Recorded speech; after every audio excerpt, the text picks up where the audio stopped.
Magandang araw, Malacanang Press Corps. Nakakadurog puso. Iyan ang naramdaman ni Pangulong Marcos Jr. sa pangyayari sa Tacloban kung saan may mga kabataan na nagbuwis ng buhay para masagip ang ibang kamag-aral. Mga kabataan ang nabibiktima at mga kabataan din ang nambiktima. Walang katumbas ang buhay ng isang tao. Pinapahalagahan ng Pangulo ang bawat buhay ng ating mga kababayan.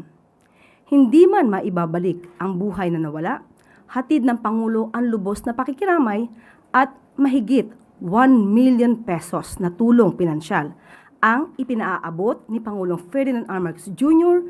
sa pamilya ng mga nasawi at nasugatang estudyante sa pamamaril sa San Jose National High School sa Tacloban.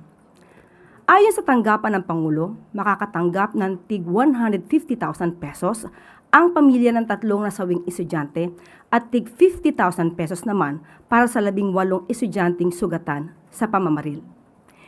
Iba pa ito sa naunang tulong na ipinabot ng iba't ibang ahensya ng pamahalaan, kagaya ng Department of Social Welfare and Development sa pangunguna ni Secretary Rex Gatchalian at ng Department of Education sa pamumuno ni Secretary Sonny Angara.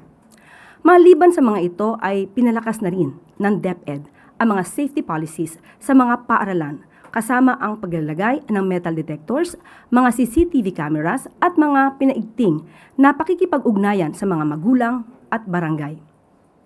Nadinig rin ng Pangulo ang hiling ng mga magulang ng mga kabataang nasawi na huwag lang sa DSWD manatili ang mga namaril na menor de edad. Nais nating ipaliwanag na ang pagdala sa pangangalaga ng DSWD ang mga menor de edad na nakagawa ng krimen ay sa DSWD facilities dadalhin para sa kanilang reformation at rehabilitation at hindi sa regular na kulungan para sa mga adult. Ang intervention na ito ang pinapatupad ng batas para sa mga children in conflict with the law. Pero sisiguruhin ng administrasyon ni Pangulong Marcos Jr. na makakamit ninyo ang hustisya.